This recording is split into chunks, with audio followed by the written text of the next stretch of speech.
Masih bersama kami pemirsa di Bincang hari ini, dan tentunya saya masih di studio dan juga ditemani nih ya dengan narasumber kita yang hebat hari ini. Ada Pak Ahmad Yani yang merupakan Sekretaris PMI Kota Serang. Masih membahas terkait donor darah. Nggak terasa nih Pak, udah 2 segmen kita ngobrol. Jadi kalau misalnya di awal-awal biasanya kita mikir kayak ini bakal bincang apa aja ya. Tapi kadang Pak memang mengalir, akhirnya pas di segmen ketiga udah banyak ya ngomongnya. Nah, kita akan lanjut lagi nih Pak ya. Berbicara tentang donor darah ini sebenarnya nggak akan ada habisnya Pak. Salah satunya kalau kita berbicara tentang tantangan. Pasti ada ya Pak? Ya. Nah, apa aja sih Pak tantangan utama nih dalam mendapatkan pasokan darah yang cukup di suatu wilayah? Ya, tantangan pertama adalah informasi tentang stok darah dan permintaan darah yang nggak transparan. Oke. Nggak transparan ya Pak? Ya, artinya tidak banyak diketahui oleh publik. Ya kan, sehingga ada misinformasi dari masyarakat. Oke. Susah amat sih, minta darah. Padahal memang nggak ada darahnya karena informasinya tidak terpublish, tidak ya itu tadi gitu kan, tidak sampai ke masyarakat. Nah ini yang lagi kita pikirkan bagaimana metodologinya gitu kan. Kedua, minimnya anggaran operasional UDD. Ini juga banyak UDD seperti Pandeglang, Kabupaten Lebak. Saat ini kami juga sedang menghadapi satu proses di mana ya pemerintah daerah juga kan anggarannya tidak banyak gitu kan, minim. Jadi kita juga harus memikirkan bagaimana caranya supaya ini tetap beroperasi, bisa membantu masyarakat dan sebagainya. Itu dari anggaran. Kemudian dari darah yang daluarsa, kan tidak semua darah yang kita ambil kemudian kita proses bisa digunakan. Dan ini kan menjadi nambah kos. Ada banyak kenapa menjadi daluarsa tadi. Setelah di screening gitu kan, dicek ternyata ada penyakit menularnya. Kita nggak bisa pakai. Kan biaya kita transfusinya berapa, kantong darahnya berapa, biaya medis dan sebagainya berapa kan. Kedua, karena tidak manajemen pengelolaan darah yang kurang baik juga bisa menjadi salah satu sebab, ya kan? Kita donor aja, ayo aja. Iya, tapi nggak Tapi kita tidak menjaring memanage distribusinya. Akhirnya kan stoknya banyak. Iya. Akhirnya kan ada masa daluarsa di situ. Darah berapa tidak bisa dipakai. Masanya itu berapa sih? Artinya ada di situ kekentalannya dan sebagainya. Kita biasanya nggak lama sih darah itu. Akhirnya kan terbuang. Iya, jadi sia-sia ya Pak ya. Iya, itu. Kemudian ya memang hal lain adalah kesadaran masyarakat. Ini kembali lagi kesadaran masyarakat dan dukungan pemerintah terhadap satu layanan ini mestinya menjadi prioritas karena terkait dengan nyawa, jiwa gitu. Setuju sekali ini ya. Tapi kalau tadi ya Pak, tantangan yang pertama yang Bapak sebutkan bahwa memang pada dasarnya kadang ini informasinya kurang disebarluaskan. Memang ini sering terjadi ya Pak ya. Kalau misalnya di rumah sakit kita sering mendapati orang-orang yang memang butuh darah, akhirnya pihak rumah sakit pun menyatakan bahwa nggak ada stok darah, silakan ke PMI terdekat. Ternyata di PMI juga nggak ada. Akhirnya masyarakatnya yang emosi dan lain-lain gitu Pak ya. Ini juga harapannya ya Pak ya, bisa ada salah satu nanti solusinya yang dapat dibuat gitu ya Pak, ini untuk agar masyarakatnya tahu nih tentang ketersediaan darah. Dan kemudian tadi yang paling penting adalah pemerintah. Ini karena ini menyangkut jiwa ya Pak ya. Ya benar banget. Dukungannya, bukan hanya dukungan semangat aja ya Pak ya. Tentu ada banyak dukungan materi juga ini dibutuhkan. Nah siapa tahu Pak nanti pemerintahnya nonton. Yuk tolong bantu. Nah Pak, kemudian dengan teknologi nih yang memang semakin maju, bagaimana sih Pak peran teknologi ini dapat dimanfaatkan dalam kegiatan donor darah? Ya, dengan kemajuan teknologi ini kan sebetulnya bisa kita manfaatkan untuk informasi tadi. Stok dan distribusi gitu kan. Sehingga masyarakat tahu, mengakses mudah gitu kan. Bisa kan?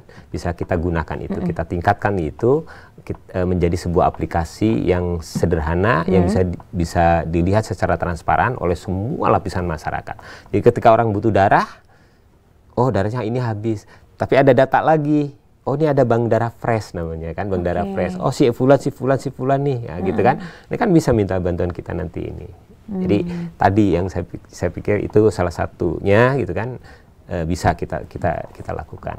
Paling penting ya Pak ya, karena kan tadi juga sekarang dengan teknologi yang ada, kita tuh dengan sangat mudah nih untuk mengakses informasi melalui smartphone kita nih ya, dan ini juga bisa dimanfaatkan terkait dengan penjadwalan, distribusi. Ataupun hal-hal lainnya nih, ini yang menyangkut terkait dengan donor darah. Seperti itu. Tinggal timnya aja mungkin ya Pak ya.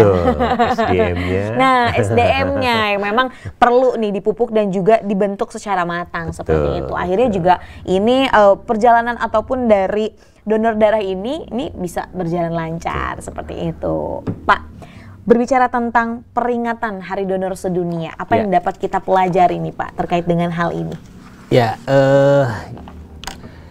pentingnya donor darah untuk menolong sesama manusia ini perlu ditingkatkan, ya, perlu kita tingkatkan karena ini menyangkut jiwa seseorang, keselamatan seseorang.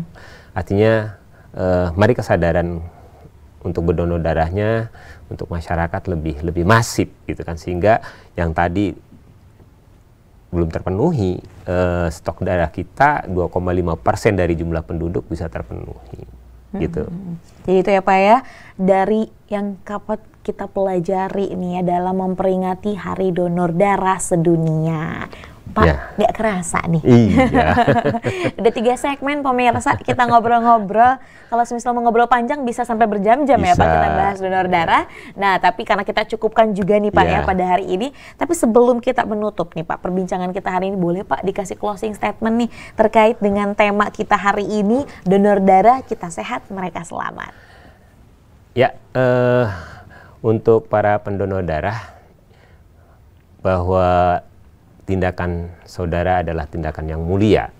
Tentu kami segenap pengurus Palang Merah Indonesia, se-Indonesia tentunya, wabil khusus PMI Kota Serang, mengucapkan terima kasih sebanyak-banyaknya kepada relawan donor darah yang sukarela atas sumbangsihnya mendonorkan darahnya untuk keselamatan jiwa manusia. Setetes darah Anda berguna bagi sesama.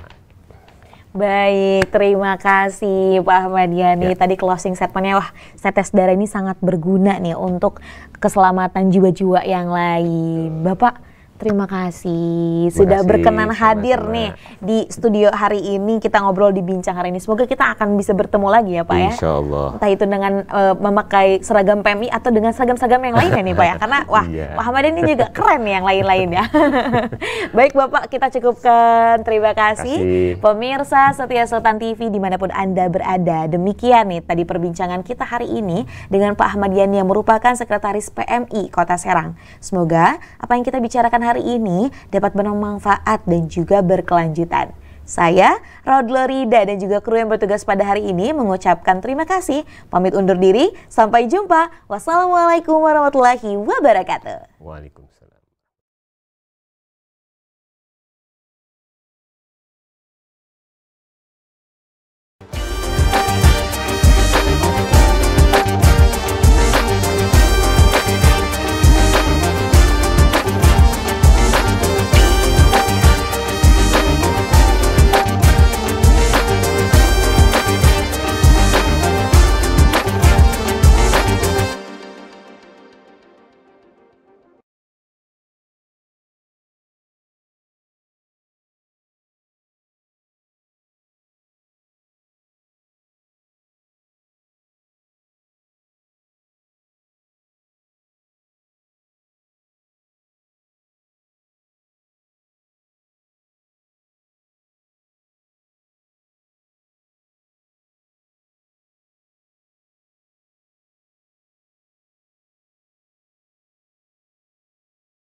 kita dari dia bikin pola sampai dia cantik dan proses mewarna itu kita kan lupa bahwa batik itu melibatkan sebuah proses kehidupan. Saya kan bilang nilai kehidupan di selembar batik tulis itu tinggi. Nah itu yang harus kita hargai.